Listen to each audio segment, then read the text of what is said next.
నమస్తే, welcome to VBC on TV news. నేను స్వప్న. ముందుగా ఈనాటి ముఖ్యాంశాలు. వేవ్స్ 2025ను ప్రారంభించిన ప్రధాని మోదీ. భారత్ డిజిటల్ ఆవిష్కరణల హబ్ కావాలని ఆకాంక్ష. దేశంలో జనగణనతో పాటు కులగణన, సామాజిక ప్రయోజనాలే లక్ష్యమన్న ధర్మేంద్ర ప్రధాన్. రేపు రాజధాని నిర్మాణ పనుల పునఃప్రారంభం విజయవంతం చేయాలని మంత్రి పార్థసారథి పిలుపు. సింహాచలం ఘటనపై విచారణ ప్రారంభం. 72 గంటల్లో నివేదిక ఇవ్వనున్న త్రిసభ్య కమిటీ.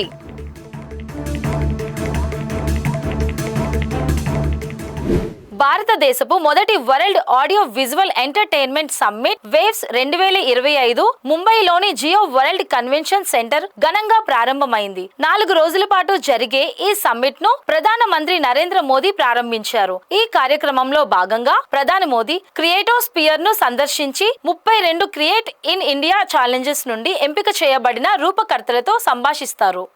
ఈ సందర్భంగా ప్రధాని మాట్లాడుతూ వేవ్స్ కార్యక్రమం ఆడియో విజువల్ వినోద పరిశ్రమ భవిష్యత్తుపై చర్చించేందుకు గొప్ప ప్రపంచ వేదిక కానుందని అన్నారు. కనెక్టింగ్ క్రియేటర్స్, కనెక్టింగ్ కంట్రీస్ అనే ట్యాగ్ లైన్ తో జరిగే ఈ సమ్మిట్ మన దేశాన్ని మీడియా, వినోదం, డిజిటల్ ఆవిష్కరణలకు ప్రపంచ కేంద్రంగా నిలబెట్టే లక్ష్యంతో జరుగుతోందని పేర్కొన్నారు. సినిమాలు, OTT, gaming, comics, digital media, artificial intelligence, broadcasting అభివృద్ధి చెందుతున్న సాంకేతికతలను ఈ సమ్మిట్ ఏకీకృతం చేస్తుందని, ఇది మన దేశ మీడియా, వినోద నైపుణ్యాలకు కూడా వేదిక కానుందని చెప్పారు.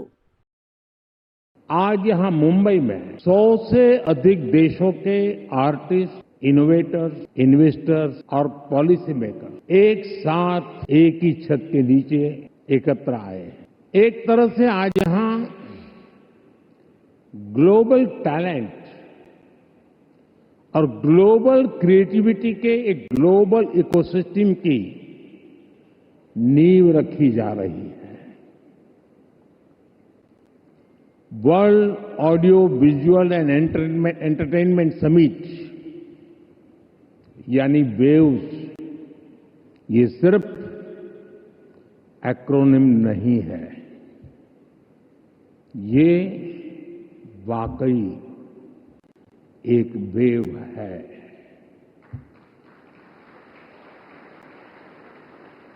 कल्चर की, क्रिएटिविटी की,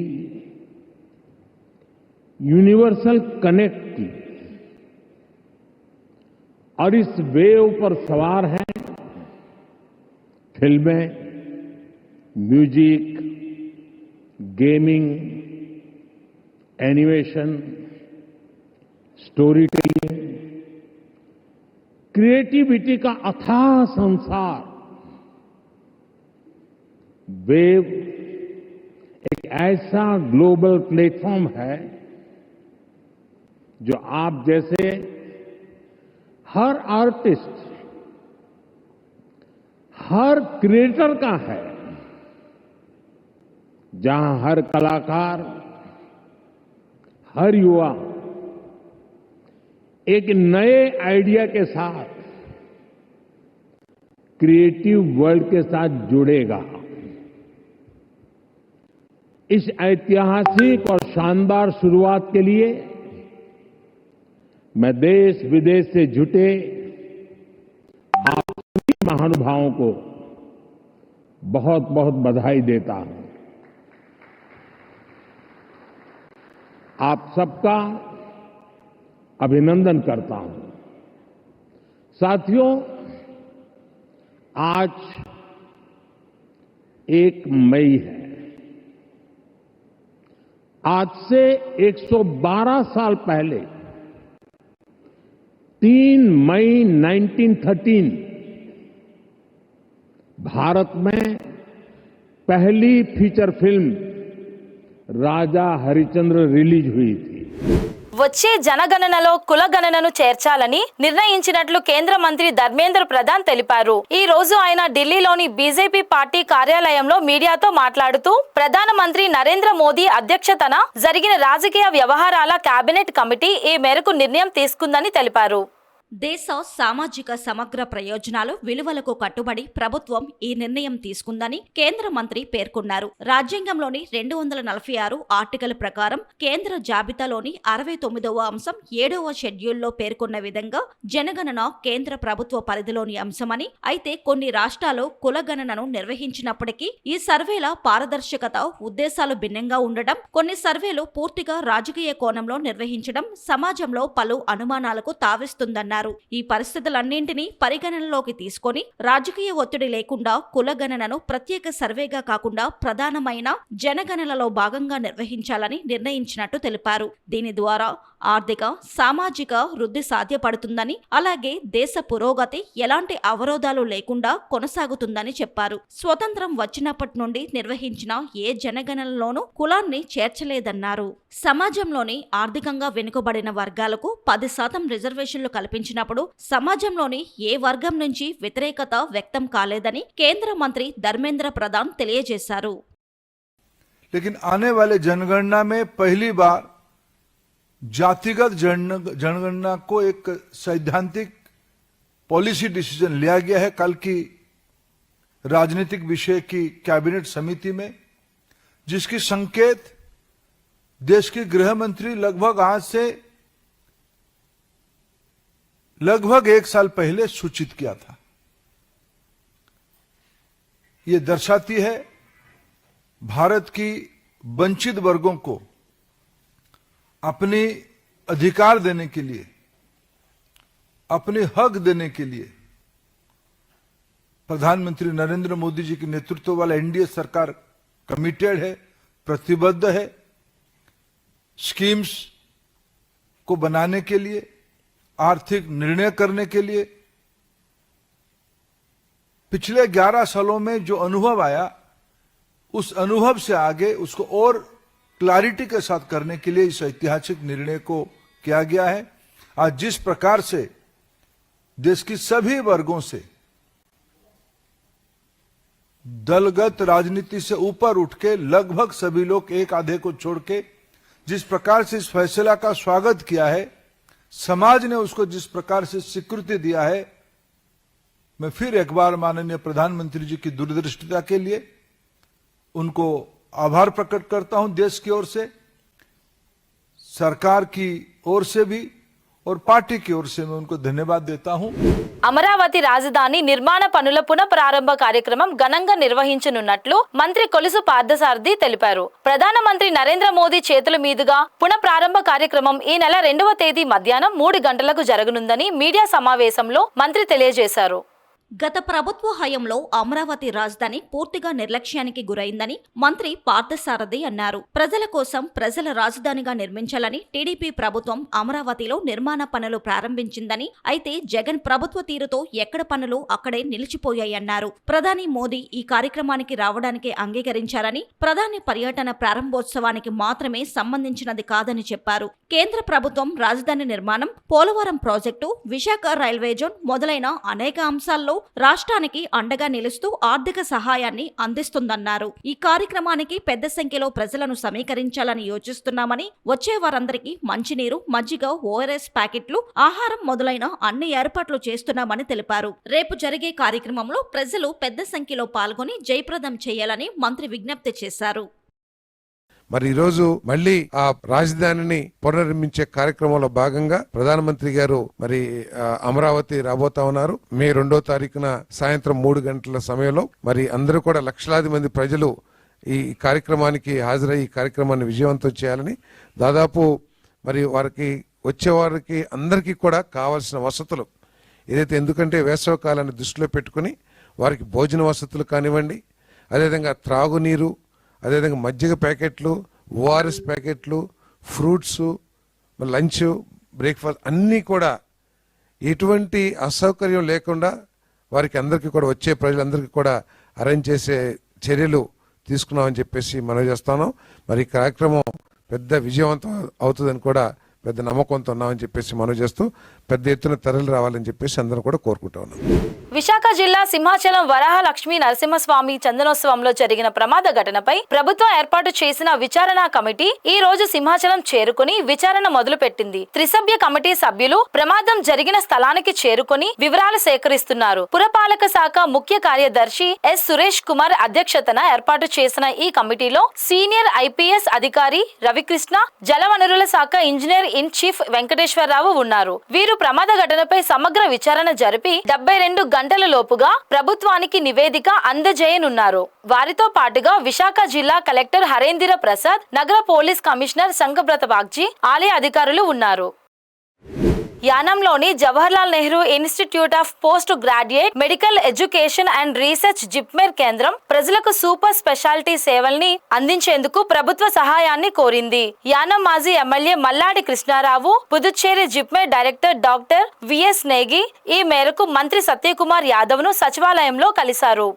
వివిధ మల్టీ స్పెషాలిటీ విభాగాల్లో ప్రజలకు సేవలు అందించడానికి అవసరమైన సిబ్బందిని జిప్మెర్కు సమకూర్చాలని కృష్ణారావు కోరారు. యానం జనాభా 80,000 మాత్రమే అయినప్పటికీ సమీప ప్రాంతాల నుండి పెద్ద సంఖ్యలో ప్రజలు యానంకు వస్తూ ఉంటారని చెప్పారు. జిప్మెర్ కేంద్రం సేవలు తెలుగు ప్రజలకు ఎంతో మేలు చేకూరుస్తాయని, ప్రభుత్వ పరంగా వీలైన సహాయం చేయాలని విజ్ఞప్తి చేశారు. దీనిపై సానుకూలంగా స్పందించిన మంత్రి వివిధ అంశాలపై తగు సాయాన్ని అందించడానికి అంగీకరించారు. ఈ మేరకు నిర్దిష్ట ప్రతిపాదనల్ని అందజేయాలని మంత్రి సూచించారు.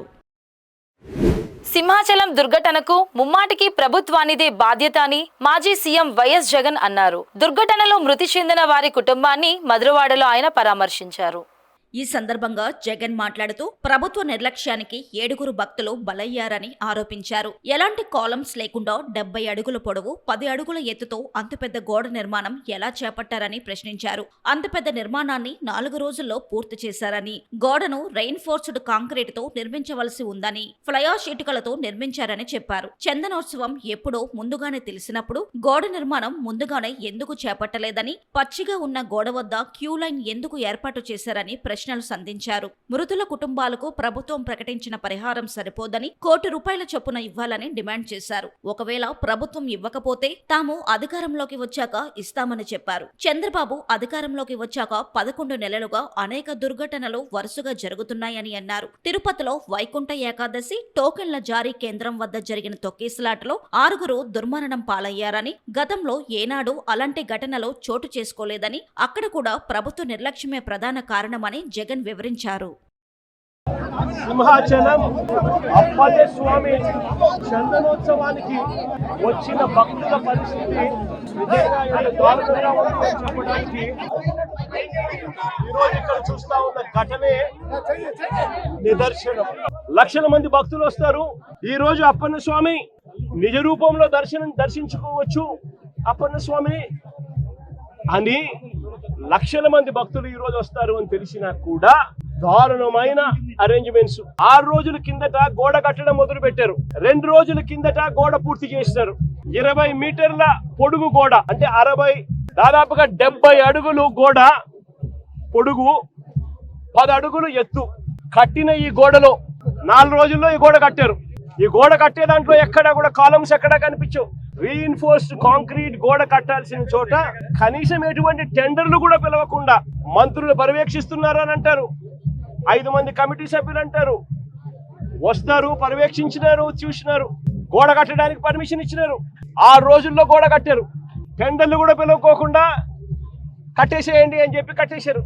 నేను అడుగుతా ఉన్నా, ఈరోజు అధికారంలోకి వచ్చి చంద్రబాబు నాయుడు గారు దాదాపుగా సంవత్సరం అయింది చంద్రబాబు నాయుడు గారు అధికారంలోకి వచ్చి. నేను అడుగుతా ఉన్నా చంద్రబాబు నాయుడు గారిని, చందనోత్సవం ఎప్పుడు జరుగుతుందో మీకు తెలియదా అని అడుగుతా ఉన్నా.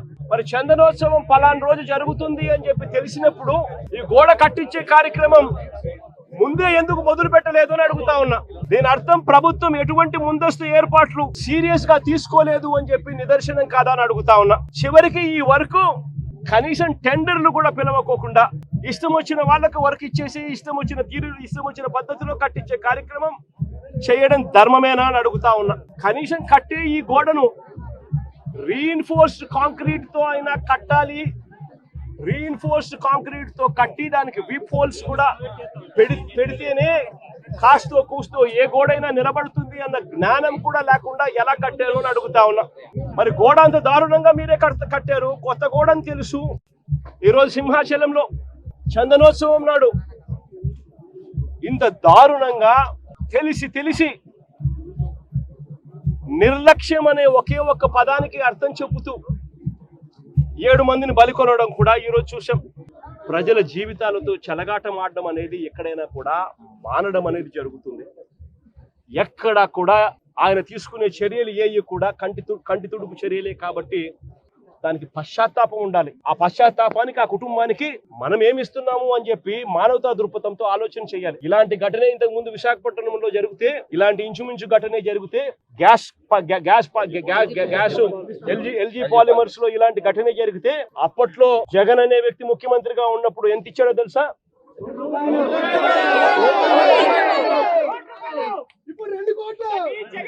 జగన్ అనే వ్యక్తి ₹1 కోటి ఒక్కొక్కరికి ఇచ్చి ఆ కుటుంబాలను ఆదుకున్నారు. ఇప్పుడు ప్రభుత్వం చేసిన తప్పిదం వల్ల ఈ ఘటన జరిగితే అసలు ఆ కుటుంబానికి నువ్వేం చేస్తా ఉన్నావు అని చంద్రబాబు నాయుడు గారిని అడుగుతా ఉన్నా.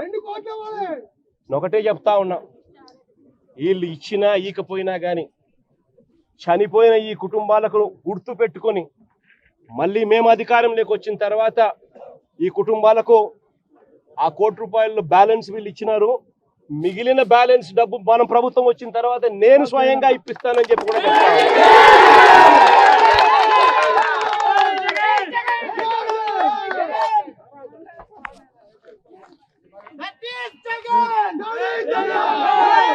ఇది ఒకసారి ఫోటో చూడండి, ఎక్కడైనా కాలములు కనబడతా ఉన్నాయో చూడండి. వాళ్ళు చెప్తా ఉంటే గోడ కూలిపోయే పరిస్థితి వచ్చినప్పుడు గోడ ఫ్లెక్సీ మాదిరి ఊగిందంట.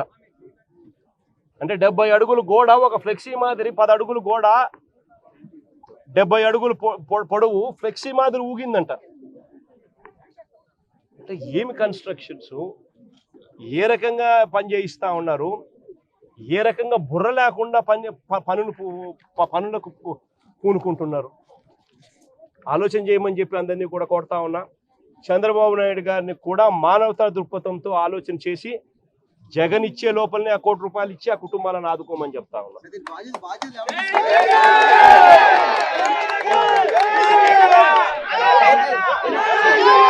బాధ్యుల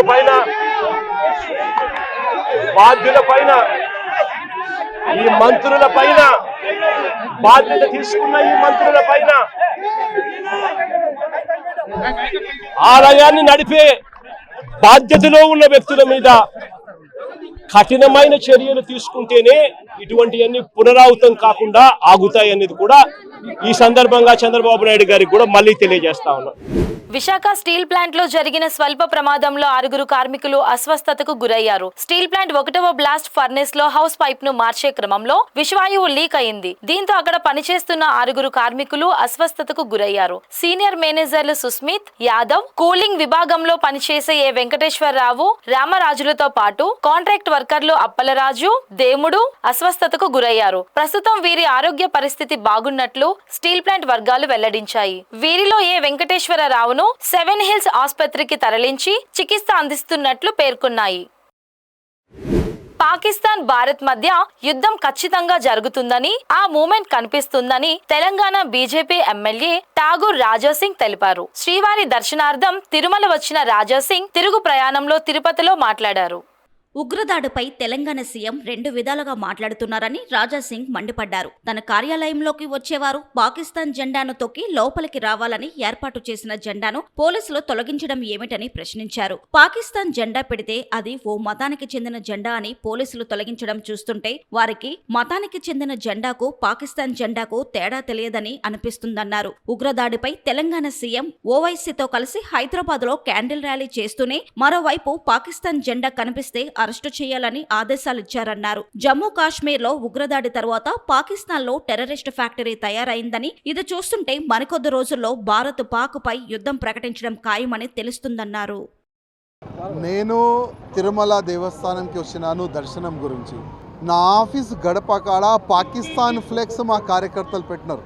అంటే నా ఆఫీస్కి వచ్చే పోయోలు ఆ పాకిస్తాన్ జెండాని తొక్కి రావాలని. కానీ మా తెలంగాణ పోలీస్, మా ఏసీపీ గారు, డీసీపీ గారు, ఇంకా ఎవరు వచ్చినారు నాకైతే తెలియదు, కానీ పోలీసు వాళ్ళు వచ్చి ఆ జెండాని తీసి వెళ్ళినారని మా కార్యకర్తలు మాకు ఫోన్ చేసినారు. నేను పోలీసు వాళ్ళకి అడిగిన అసలు ఎందుకు తీసినారు అంటే పోలీసు వాళ్ళు అంటున్నారు అది పాకిస్తాన్ జెండా కాదు, ఒక మతానికి చెందిన జెండా అని పోలీస్ అధికారులు అంటే, నేను గూగుల్లో సెర్చ్ చేసి పోలీస్ అధికారులకు పంపించిన, చూడండి పాకిస్తాన్ జెండానే, మీకు ఇంత కూడా అవగాహన లేకపోతే ఎట్లా అంటే పోలీసు వాళ్ళు అప్పుడు అంటున్నారు హౌ ఇది పాకిస్తాన్ జెండానే. అంటే ఒకవైపు తెలంగాణ ముఖ్యమంత్రి గారు ఓవైసీతోని కలిసి క్యాండిల్ మార్చ్ తీసినారు, అక్కడ పహల్గాంలో టెర్రరిస్ట్ దాడిలో చాలా మంది మనోళ్ళు చనిపోయినారని.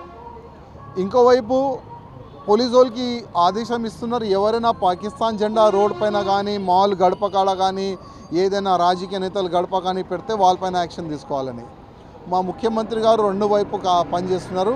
అసలు పాకిస్తాన్ జెండాకి మా పోలీసు వాళ్ళకి ఎందుకు ఇంత ప్రేమ మాకు అర్థమైతలేదు. కానీ మంచి ఒక మీటింగ్ ప్రధానమంత్రి మోదీ గారు ఢిల్లీలో చేసిన హై లెవెల్ మీటింగు, ఒక 3-4 డేస్లో పాకిస్తాన్ ఒక టెర్రరిజంకి ఒక ఫ్యాక్టరీ తయారైపోయింది.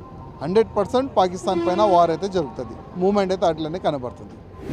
గత 10 సంవత్సరాలుగా ఆ గ్రామానికి సరైన రోడ్లు లేక ప్రజలు ఎన్నో ఇబ్బందులు పడుతున్న తరుణంలో కూటమి ప్రభుత్వం ఎట్టకేలకు సుమారు 4 కోట్ల రూపాయలతో రోడ్లు మంజూరు చేసింది. దీంతో ప్రధానమంత్రి సడక్ యోజన కింద ఈ రోడ్లు వేస్తున్నారు. కానీ ఈ రోడ్లు నాణ్యత లేకుండా వేస్తున్నారని కాకినాడ జిల్లా గండేపల్లి మండలం ఉప్పలపాడు గ్రామస్తులు ఆరోపిస్తున్నారు. రోడ్డుకి ఇరువైపులా కనీసం ఎర్త్ వర్క్ కూడా చేయకుండా రోడ్లు వేయడం చాలా దారుణమని వారు ఆందోళన వ్యక్తం చేశారు. గ్రామస్తులు, రైతులు మేడిబోయిన శ్రీను, సత్య సోమరాజు, అంకం, ఓం కృష్ణ, తోరాటి వెంకన్న, తిరణాల భద్రాచలం, లక్కాకుల తాతబ్బాయిలు మీడియాతో మాట్లాడారు. ఈ గ్రామం నుంచి ఇటు జాతీయ రహదారి, అటు ఏజెన్సీకి వెళ్లే రాజపూడి వరకు సుమారు 7 కిలోమీటర్ల మేర రోడ్లు వేస్తున్నారని తెలిపారు. అయితే ఆ రోడ్డు నిర్మాణంలో నాణ్యత లేని విషయంపై జిల్లా కలెక్టర్ కి గ్రీవెన్స్ లో ఫిర్యాదు చేశామని గుర్తు చేశారు. అయితే అధికారులు వచ్చినా తూతూ మంత్రంగా రోడ్డును పరిశీలించి వెళ్లిపోయారని తెలిపారు. ఇప్పటికైనా సంబంధిత అధికారులు స్పందించి శాశ్వతంగా పటిష్టంగా ఉండే రోడ్లు నిర్మించాలని వారు కోరారు. గ్రామానికి మల్లెపల్లి నుంచి ఆజిపూడి 7 కిలోమీటర్లు ఉంటుందండి. ఇప్పుడే పోసిన 2 రోజులు శుభ్రంగా తుక్కు అయిపోతుంది రోడ్డు అంతా. కుక్కలు కూడా ఊకెత్తనాయండి, చాలా దారుణంగా ఉందండి. దయించి మీరు చర్యలు తీసుకోవాలండి. అంతే. NH5 నుంచి రాజ్పూర్ దాకా రోడ్డు 4 కోట్లు సార్. ఇది ఈ రోడ్లో నాణ్యత లేదండి, ఏమీ లేదండి. ఇప్పుడు మీరు కళ్ళారు చూశారు కాబట్టి దీనికి మాకు తగిన న్యాయం చేస్తారని మీకు విన్నవించుకుంటున్నాం.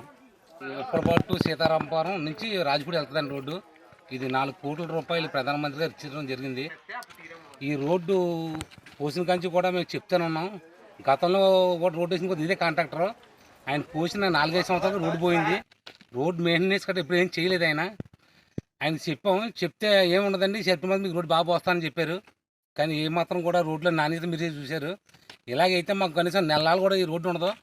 దీని మీద అధికారులు చర్య తీసుకుని దీన్ని వెంటనే మాకు న్యాయం చేయాలని కోరుకుంటున్నాం. లేదంటే పవన్ కళ్యాణ్ దాకా వెళ్తాం. అదండి. కాకినాడ జిల్లా జగ్గంపేటలో గల మణికర్ణిక యువజన సంఘం విద్యాంజలి అనే కార్యక్రమం ద్వారా పేద ఇంటి ఆడబిడ్డలను చదివించడమే లక్ష్యంగా సాగిపోతుంది. 10వ తరగతి ఉత్తీర్ణత సాధించిన బాలికలకు ఆర్థికంగా చేయూత అందిస్తున్నామని సంఘం అధ్యక్షురాలు గున్నబత్తుల పూజ అనుష తెలిపారు. ఇందులో భాగంగానే విద్యార్థినుల ఇంటికి వెళ్లి ఆర్థిక పరిస్థితులను తెలుసుకుని ఎంపిక చేస్తున్నామని పేర్కొన్నారు. బూరుగుపూడి గ్రామానికి చెందిన టి సంజన 10వ తరగతి పరీక్షల్లో మంచి మార్కులు సాధించి బాగా చదువుకోవాలనే కోరిక ఉన్నా సరే తండ్రి లేని కారణంగా ఇంటర్ విద్య కోసం సతమతమవుతోంది. అలాగే నీలాద్రిరావు పేటకు చెందిన సోదగిరి కీర్తన ఒక కంటి చూపుతో కష్టపడి చదివి 529 మార్కులు సాధించడం విశేషం. ఇక జడ్ రాగంపేటకు చెందిన డోలా హెప్సీబా తండ్రి అనారోగ్యం కారణంగా ఇల్లు గడవడమే కష్టం అనుకున్న పరిస్థితుల్లో చదువు మానేయాలి అనుకున్న పరిస్థితుల్లో ఉంది. ఈ ముగ్గురు బాలికలకి మణికర్ణిక టీం అండగా నిలిచింది. ఈ మేరకు మేడిది సుబ్బయ్య ట్రస్ట్ వ్యవస్థాపకుడు మేడిదిరావు 80,000 రూపాయల చెక్కును మణికర్ణిక యువజన సంఘానికి అందజేశారు. వీరిని జగ్గంపేటలో గల శ్రీ స్వామి వివేకానంద కళాశాలలో జాయిన్ చేశామని అనుష తెలిపారు. వీరి ఫీజులు కట్టి దుస్తులు అందజేశామని ఆమె పేర్కొన్నారు. బాలికల చదువు కుటుంబానికి వెలుగు నినాదంతో ఈ సంఘం ముందుకు సాగడం విశేషమనే చెప్పాలి.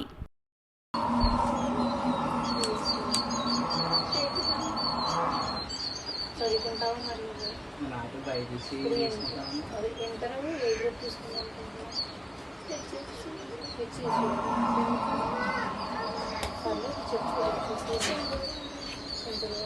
కష్టపడి చదివి మ్యాథ్స్ 97 మార్క్స్ వస్తున్నాయి. హెచ్ఈసీ తీసుకొని ఏం చేద్దామని.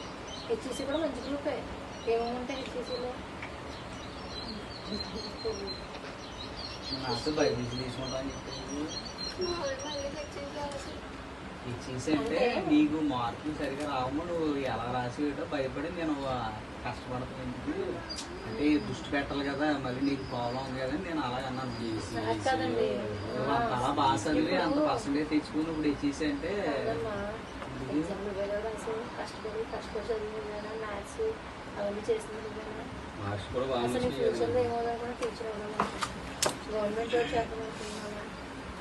రిజర్వేషన్ ఉంది కదండి. రిజర్వేషన్ ఉంది మేడం. మేము అనుకోవడం అయితే అసలు మార్కులు పాస్ అవుతున్నాయి లేదు కదా, ఆల్రెడీ ఎగ్జామ్ ముందు కూడా మానేసింది, మళ్ళీ ప్రాబ్లం అయింది కదా, కానీ మార్కులు అవి వచ్చిన తర్వాత చూద్దాం ఎలా రాసేదని నేను అప్పుడు హెచ్ఈసీ సింపుల్గా ఉంటుంది దృష్టి గట్ట నేను ఎక్కువ పెడితే మళ్ళీ అటాక్ అట్లా అవకాశం ఉందని నేను వద్దాను. ముందైతే నాకు మామూలుగా అయితే మేము గవర్నమెంట్ స్కూల్లో చదివిన అమ్మాయిలనే తీసుకొని చదివిస్తున్నామండి. కానీ అమ్మాయి ప్రైవేట్ స్కూల్లో మేము చదివించినా కూడా చాలా కష్టపడి చదివించిందమ్మా ఏదో అని చెప్పేసి చెప్పారు. ఎంత ఫీజు ఎంత పెట్టారు? 10కి 10కి అమ్మాయికి 45,000 అయితే 43,000 తీసుకున్నాను. 2,000 అప్పటి నుంచి ఫస్ట్ నుంచి కాన్వెంట్ చదివించారు. మరి ఏ ధైర్యంతో చదివించారు? నేను అలాగా అయితే మిషన్ కొడతానంటే తెలిసింది అలా పనికి మట్టి పనికి కూడా ఇంకేం అనుకోలేదు. నేను లేదంటే తెలిసి వచ్చింది అక్కడ జాయిన్ చేద్దాం అది ఎక్కడ జాయిన్ చేద్దాం అనుకున్నారు? అసలు ఏం చదివిద్దాం అనుకున్నారు? మీకు ఏమన్నా గవర్నమెంట్ స్కూల్ వేద్దాం అనుకున్నారు కదా, గవర్నమెంట్ మన దగ్గర జూనియర్ కాలేజ్ హస్బెండ్ ట్రాన్స్ఫర్ ఉన్నారు వాళ్ళు చూస్తారండి. ప్రైవేట్కి కాలేజ్లో జాయిన్ చేసి కట్టలేదు కదా ఫీజు. ఎందుకంటే నిజంగా చెప్పి మొక్కమే చెప్పేస్తాను. జగన్పేట హై స్కూల్లో పిల్లలకైనా సంగతి తెలుసు కూడా పిచ్చి అసలు అయితే కుదరదు. ఎందుకంటే అమ్మ నాన్న మనం కష్టపడి చదివించింది. మీ నాన్నగారు నీ 2వ తరగతి చనిపోయారు. చనిపోయిన తర్వాత ఇప్పుడు వరకు నేను చదివించిందంటే మీ అమ్మ నేను చదివించాలి, భవిష్యత్తు బాగోవాలి, అలాగే నా భవిష్యత్తు కాకుండా నా పిల్లలు. కాబట్టి నువ్వు నిలబడి బాగా చదువుకోండి. నువ్వు ఖచ్చితంగా బాగా చదువుకుంటే మంచి జాబ్ అవుతుంది. అప్పుడు 10 మందికి సాయం చేస్తావు. మా టీంలో జాయిన్ అవుతావు నువ్వు కూడా.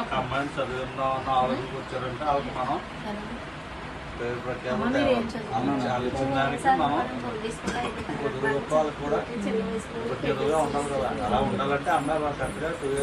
విశాఖలోని సింహాచలం చందనోత్సవంలో జరిగిన ఘటనలో 8 మంది మృత్యువాత చాలా బాధాకరంగా ఉందని కాకినాడ జిల్లా వైసీపీ అధ్యక్షుడు దాడిశెట్టి రాజా పేర్కొన్నారు. తుని నియోజకవర్గం తొండింగి మండలం కొమ్మనాపల్లి గ్రామంలో నిర్వహించిన మీడియా సమావేశంలో ఆయన మాట్లాడారు. ప్రభుత్వ నిర్లక్ష్యం వల్లనే ఈ ఘటన జరిగిందని విమర్శించారు. రాజమండ్రి పుష్కరాలు సందర్భంగా 30 మంది తొక్కిసలాటలో చనిపోయారని గుర్తు చేశారు. వైసీపీ సీనియర్ నేత యనమల కృష్ణుడు మాట్లాడుతూ చంద్రబాబు నాయుడు ఎప్పుడు అధికారంలోకి వచ్చినా ఇటువంటి సంఘటనలు జరుగుతున్నాయని ఆగ్రహం వ్యక్తం చేశారు. మాకు లేదు మీకులాగా తిరుపతి లడ్డు విషయంలో కానీ లేకపోతే తిరుపతి గోవుల విషయంలో కూడా ముఖ్యమంత్రి ఏమంటాడు, ఒక గోవుకు చనిపోలేదు, వైఎస్ఆర్సీపీ వాళ్ళు రాజకీయం చేస్తున్నారు అంటాడు. మరి తిరుపతి ఈవో అంటాడు ముందు నెలలో 46 చనిపోయాయి రికార్డెడ్గా, అంతకుముందు 70 చనిపోయాయి రికార్డెడ్గా ఈవో మాట్లాడతాడు. ప్రతిదానికి డబల్ టంగ్, 2 వాయిస్లు. మాకు మీడియా ఉంది, మేము ఏం మాట్లాడినా మీడియా కవర్ తమ్మిని బెమ్మి చేసేస్తుంది. చాలా విచిత్రమైన సంఘటన. ఇప్పటికన్నా రేపు పొద్దున ఇంకా ఇలాంటి ఆంధ్రప్రదేశ్లో రకరకాల పండుగలు కానీ రకరకాల ఇలాంటివి మళ్ళీ జరుగుతాయి. జరిగినప్పుడు ఇప్పటికన్నా కేర్ తీసుకుని అడ్మినిస్ట్రేషన్ ఒక గాడిలో పెట్టి చేయాలి కానీ తప్పించి మీరు ప్రజలకు 25 లక్షలు ఇచ్చేస్తాను లేకపోతే ఇలాంటివి ఎప్పుడు జరగకుండా చూస్తానని చెప్పి తూతూ మంత్రంగా మీరు స్టేట్మెంట్లు ఇచ్చేసి తప్పించుకోవడం కరెక్ట్ కాదు. ఎందుకు మీ పరిపాలనలోనే ఇలా జరుగుతుంది అన్నది కూడా ఒక్కసారి బేరీజ్ వేసుకోండి ముఖ్యమంత్రి గారు. మీరు కలెక్టివ్గా ఇన్ఫర్మేషన్ తెప్పించుకోండి. ప్రజల ప్రాణం అంటే చులకనగా తీసుకోకండి. కుటుంబాలే చనిపోయాయి ఈరోజు. ఎంత దురదృష్టకర సంఘటన. దయచేసి ఇప్పటికన్నా ప్రికాషన్స్ తీసుకుని మీ పరిపాలన బాగుండేలా పరిపాలన చేయాలని చెప్పేసి ముఖ్యమంత్రి గారిని కోరుతున్నాను నేను. సింహాద్రప్పన్న సన్నిధిలో అపశృతి ఇప్పటికే చాలా విషయాలు రాజుగారు మాట్లాడారు. ఈ ప్రభుత్వం ఎప్పుడు అధికారంలో ఉంటే అప్పుడు మరి ప్రభుత్వం యొక్క అసమర్థత తెలియడం లేదు, అధికారుల యొక్క అసమర్థత తెలియడం లేదు. ఇటువంటి సంఘటనలు పునరావృతం కాకుండా ఊరికే చచ్చిపోయిన వాళ్ళకి ఎక్స్రేసి ఇచ్చేస్తామని చెప్పడం కాకుండా ముందు చూపుతోటి ఈ ప్రభుత్వం నడాలని మీ శ్యామదోళ కావడమే కాకుండా మరి చంద్రబాబు నాయుడు గారు గతంలో ఈ సింహాశాలాన్ని క్యూలో కొంతమంది పిల్లలు ఇబ్బంది పడడం జరిగింది. అదేవిధంగా గత పుష్కరాల్లో చంద్రబాబు నాయుడు వచ్చినప్పుడే కొంతమంది ప్రాణాలు కోల్పోవడం జరిగింది. నిన్నగాక మొన్న తిరుపతిలో ఇలాగే ముందు చూపు లేని ప్రభుత్వం వల్ల చాలామంది ప్రాణాలు కోల్పోవడం జరిగింది. ఏదేమైనప్పటికీ కూడా ఇటువంటి సంఘటనలు జరిగినప్పుడు ప్రభుత్వం బాధ్యత తీసుకోవాలా. దీనికి సంబంధించినటువంటి అధికారులను కూడా ఇమీడియట్గా సస్పెండ్ చేయాలి. ఇటువంటి కార్యక్రమాలు పునరావృతం కాకుండా చూడవలసిన బాధ్యత ప్రభుత్వాన్ని.